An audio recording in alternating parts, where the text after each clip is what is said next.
everyone, welcome back to Salam Learning. Abhi miss ആണ് മക്കളെ. നമ്മുടെ എക്സാം ഒക്കെ കഴിഞ്ഞു അല്ലേ? നമ്മുടെ നെക്സ്റ്റ് യൂണിറ്റ്, നമ്മുടെ തേർഡ് യൂണിറ്റ് ടെൻഡർ ഷൂട്ട്സ് എന്നാണ് നമ്മുടെ ഇംഗ്ലീഷിന്റെ നെക്സ്റ്റ് യൂണിറ്റിന്റെ പേര്.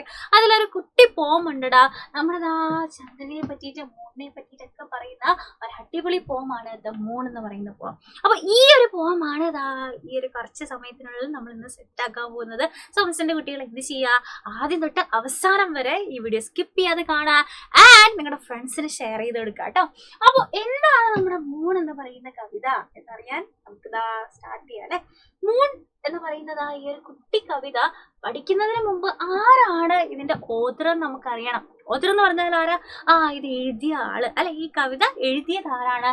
റോബർട്ട് ലൂയിസ് സ്റ്റെവൻസൺ ആണ് നമ്മുടെ ഈ ഒരു പോത്തിന്റെ ഓതർ എന്ന് പറയുന്നത്. അദ്ദേഹം സ്കോട്ട്ലൻഡുകാരനായിരുന്നു. നോവലിസ്റ്റ് ആണ്, എസ്സേയിസ്റ്റ് ആണ്, പോയറ്റ് ആണ്, ട്രാവൽ റൈറ്റർ ആണ്. അപ്പൊ റോബർട്ട് ലൂയിസ് സ്റ്റെവൻസൺ ആണ് നമ്മുടെ മൂൺ എന്ന് പറഞ്ഞത് ഈ ഒരു പോം എഴുതിയിട്ടുള്ളത് അല്ലെ. അപ്പൊ എന്താണ് ഈ കവിത എന്ന് നമുക്ക് നോക്കാം. ആദ്യത്തെ 4 വരികൾ ശ്രദ്ധിച്ചേ മക്കളെ. The moon has a face like the clock in the hall. She shines on trees on the garden wall, on street and field and harbor quays and birdies asleep in the walks of the trees. എന്താ ഇവിടത്തില് പറയുന്നത്? The moon has a face like a clock in the hall. നമ്മുടെ മൂണിന് എങ്ങനെയുള്ള face എന്നാ പറയുന്നത്? നമ്മുടെ വീട്ടിലൊക്കെ clock ഉണ്ടാവാറില്ലേ? ക്ലോക്കിന്റെ shape എന്താടാ? റൗണ്ട് ഷേപ്പ് ആണ് അല്ലെ. അപ്പൊ ക്ലോക്കിന്റെ പോലത്തെ ഫേസ് ആണ് ആർക്കുള്ളത്? നമ്മുടെ മൂണിനുള്ളത് എന്നാണ് പറയുന്നത്. The moon has a face like the clock in the hall. നമ്മുടെ വീട്ടില് ഹാളിലിരിക്കുന്ന ക്ലോക്കിന്റെ പോലത്തെ ഫേസ് ആണ് എന്തിന്? നമ്മുടെ മൂണിനുള്ളത്. She shines on these on the garden wall. മാത്രല്ല മൂൺ രാത്രി സമയത്താണ് വരുന്നത് അല്ലെ. അപ്പൊ രാത്രിയിലെ ഇരുട്ടില് നമുക്ക് വെളിച്ചം നൽകുന്ന വെളിച്ചം നൽകുന്നത് മൂണാണ്. അപ്പൊ നമ്മുടെ വീടിന്റെ ഗാർഡൻ ഇല്ലേ, നമ്മുടെ പൂന്തോട്ടമൊക്കെ കഴിഞ്ഞിട്ട് നമുക്ക് മതിലുണ്ടാവും അല്ലെ. ആ മതിലിന്റെ പുറത്ത് ഏതെങ്കിലും കള്ളന്മാര് വന്ന് ഇരിപ്പുണ്ടെന്നുണ്ടെങ്കിൽ നമ്മുടെ മൂൺ എന്താ ചെയ്യാ? അവരുടെ ദേഹത്തേക്ക് വെളിച്ചമടിക്കും. She shines on these on the garden wall അല്ലെ. ആ ഗാർഡൻ വോളിന്റെ അല്ലാന്നുണ്ടെങ്കിൽ നമ്മുടെ വീട്ടില് പൂന്തോട്ടം ഉണ്ടെന്നുണ്ടെങ്കിൽ അല്ലാന്നുണ്ടെങ്കിൽ നമ്മുടെ മതിലിന്റെ മുകളിൽ ഏതെങ്കിലും കള്ളന്മാർ വന്നിരുന്നാൽ അവരുടെ ദേഹത്തേക്ക് വെളിച്ചമടിച്ച് നമ്മളെ കാണിച്ചു തരുന്ന ആരാണ്? മൂണാണെന്നാണ് പറയുന്നത്. On street and field and harbor quays and birdies asleep in the fork of the trees. എവിടേക്കാണ് മൂൺ വെളിച്ചം നൽകുന്നത്? ഓൺ സ്ട്രീറ്റ്, തെരുവുകളിൽ വെളിച്ചം നൽകുന്ന ആരാ? നമ്മുടെ മൂണാണ്. ഫീൽഡ് എന്ന് പറഞ്ഞാൽ എന്താ? കൃഷിസ്ഥലം അല്ലെ. അപ്പൊ കൃഷിസ്ഥലത്ത് വെളിച്ചം നൽകുന്ന ആരാണ്? നമ്മുടെ മൂണാണെന്നാണ് പറയുന്നത്. ഓക്കെ. അതുപോലെ തന്നെ ഹാർബർ ക്വീസ് എന്ന് പറഞ്ഞാൽ എന്താ? തുറമുഖ വീതി എന്ന് പറയാം അല്ലെ. നമ്മുടെ തുറമുഖങ്ങളിൽ കപ്പൽ ഇറങ്ങുന്നതും കയറ്റുന്നതൊക്കെ ആയിട്ടുള്ള സ്ഥലമില്ലേ, അതാണ് ഹാർബർ ക്വീസ്. ആ ഹാർബർ ക്വീസില് അതുപോലെ തന്നെ രാത്രിയിൽ ഉറങ്ങുന്ന ബേർഡീസ് എന്ന് പറഞ്ഞാൽ എന്താ? നമുക്കറിയാം പക്ഷികളെ രാത്രി സമയമാകുമ്പോഴാണ് ഉറങ്ങാറല്ലേ. അപ്പൊ ആ ബേർഡീസ് എവിടെ നിന്നാണ് ഉറങ്ങുന്നത്? മരത്തിന്റെ ശിഖരത്തിന്റെ ഇടയിൽ, ഫോക്സിന്റെ ഇടയിൽ. അപ്പൊ മരത്തിന്റെ ശിഖരത്തിന്റെ ഇടയിൽ ഇരുന്ന് ഉറങ്ങുന്ന ബേർഡീസിനും പക്ഷികൾക്കും വെളിച്ചം നൽകുന്നത് ആരാണ്? നമ്മുടെ നിലാവാണ്, മൂണാണ് എന്നാണ് ഈ 4 വരികൾ പറഞ്ഞിട്ടുള്ളത്. മിസ് ഒന്നുകൂടെ പറയാം. The moon has a face like the clock in the hall. She shines on these on the garden wall, on street and field and harbor quays and birdies asleep in the fork of the trees. ഇവർക്കൊക്കെ വെളിച്ചം നൽകുന്ന ആൾ ആരാണ്? നമ്മുടെ മൂണാണ്. അടുത്ത വരികൾ നോക്കിക്കേടാ. The squalling cat and the squeaking mouse, the howling dog by the door of the house, the bat that lies in bed at noon, all out to be out by the light of the moon. എന്താ പറയുന്നത്? The squalling cat and squeaking mouse. മുരളുന്ന പൂച്ചയും ചിലയ്ക്കുന്നതാ നമ്മുടെ എലിയും.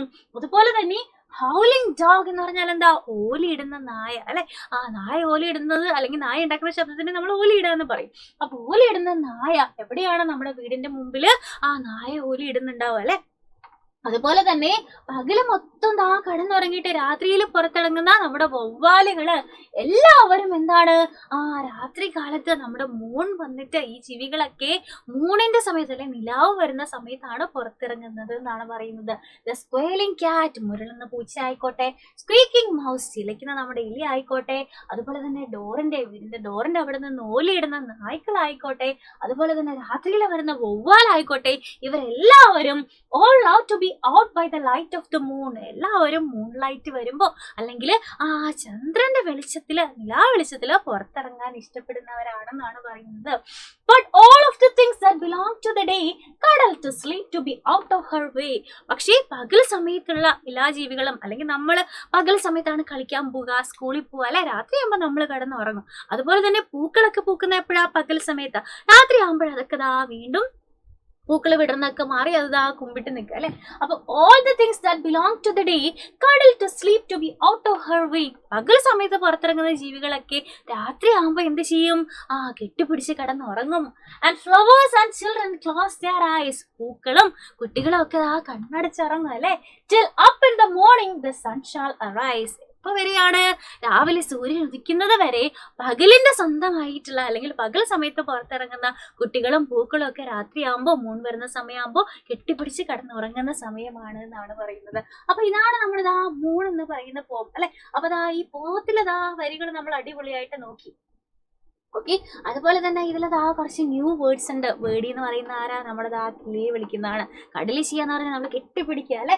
ഓർക്ക് എന്ന് പറഞ്ഞാൽ എന്താ? മരത്തിന്റെ ശിഖരം എന്നാണ്. ക്വയ്സ് എന്ന് പറഞ്ഞാൽ ആ ഒരു വീതി അല്ലെങ്കിൽ നമ്മൾ ബോട്ട് ചെട്ടി എന്നൊക്കെ പറയുന്ന പോലെ തുറമുഖ വീതിയാണ് ക്വയ്സ് എന്ന് പറയുന്നത്. സ്ക്വയർ എന്ന് പറഞ്ഞാൽ എന്താ? നമ്മളിതാ മുരളുക. അതുപോലെ സ്ക്വീക്ക് എന്ന് പറഞ്ഞാൽ എന്താ? ചിലയ്ക്കുക. അപ്പൊ ഇതുപോലെയുള്ള പുതിയ വാക്കുകൾ നമ്മൾ ഈ ഒരു പാഠത്തിൽ പഠിച്ചു. അപ്പൊ ഇതുപോലെയുള്ള അടിപൊളിയായിട്ടുള്ള വീഡിയോസും കാര്യങ്ങളും അതുപോലെ ഡീറ്റെയിൽഡ് ആയിട്ടുള്ള ചാപ്റ്റേഴ്സും അതിൻ്റെ ആക്ടിവിറ്റീസും ഒക്കെ നമുക്ക് ഡീറ്റെയിൽഡ് ആയിട്ട് അവൈലബിൾ ആണ്. നമ്മൾ 5ാം ക്ലാസ്സിൻ്റെ പൃഥ്വി ബാച്ചിൽ അവൈലബിൾ ആണ്. അപ്പോൾ ഡീറ്റെയിൽഡ് ആയിട്ടുള്ള ക്ലാസ്സസ് നിങ്ങൾക്ക് വേണമെന്നുണ്ടെങ്കിൽ നമ്മൾ താഴെ കാണുന്ന നമ്പറിൽ കോൺടാക്ട് ചെയ്താൽ മതി. നമ്മുടെ പൃഥ്വി ബാച്ചിൽ ജോയിൻ ചെയ്യാനായിട്ടുള്ള ഡീറ്റെയിൽസ് താഴെ കൊടുത്തിട്ടുണ്ട്. ഈ നമ്പറിൽ നിങ്ങൾക്ക് കോൺടാക്ട് ചെയ്ത് കഴിഞ്ഞാൽ നമുക്ക് ബാച്ചിൽ ജോയിൻ ചെയ്യാം. അപ്പോൾ ഇതുപോലെയുള്ള വീഡിയോസ് ആയിട്ട് നമുക്ക് ഇനിയും കാണാം. അതുവരെ bye bye and take care.